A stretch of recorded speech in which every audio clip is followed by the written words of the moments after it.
MDI world की जानिब से आपकी खिदमत में हाजिर है अनमोल खजाना। बिस्मिल्लाहिर्रहमानिर्रहीम। अस्सलामु अलैकुम नाजरीन, उम्मीद करते हैं आप सभी लोग खैर और आफियत से होंगे। नाजरीन, अनमोल खजाना के एक और नए एपिसोड में आप सभी लोगों का तहे दिल से इस्तकबाल है। आज के एपिसोड में हम आपको बताएंगे कुरान करीम का हिंदुस्तान में सबसे पहले तर्जुमा किसने किया। तो चलिए शुरू करते हैं। नाजरीन, हिंदुस्तान में सबसे पहले हजरत शाह वलीउल्लाह मुहद्दिस दहलवी रहमतुल्लाहि अलैह ने 1150 हिजरी में कुरान करीम का फारसी जबान में तर्जुमा किया, जिसका नाम उन्होंने फतहुर रहमान रखा।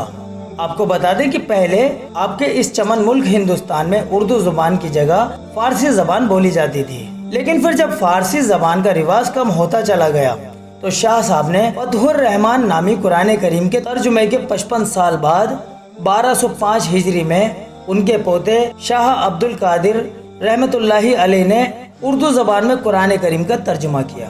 कुरान करीम का उर्दू जबान में किया जाने वाला ये हिंदुस्तान का अभी तक का सबसे पहला तर्जुमा था, जो बहुत ज्यादा उम्दा और बेमिसाल है। उन्होंने इस तर्जुमे का नाम मौज़िहुल कुरान रखा।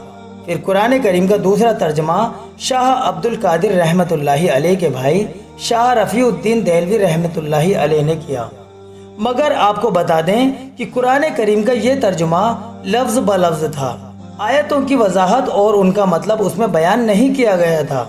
नाज़रीन, शाह अब्दुल कादिर रहमतुल्लाहि अलैह के तर्जुमे के बारे में किसी बड़े बुजुर्ग का कहना है कि अगर कुरान करीम अरबी ज़बान के बजाय उर्दू ज़बान में नाजिल होता तो उम्मीद है उन्हीं अल्फाज और मुहावरों में नाजिल होता, जिन अल्फाज और मुहावरों को शाह अब्दुल कादिर रहमतुल्लाहि अलैह ने अपने तर्जुमे मौज़िहुल कुरान में इस्तेमाल किया है।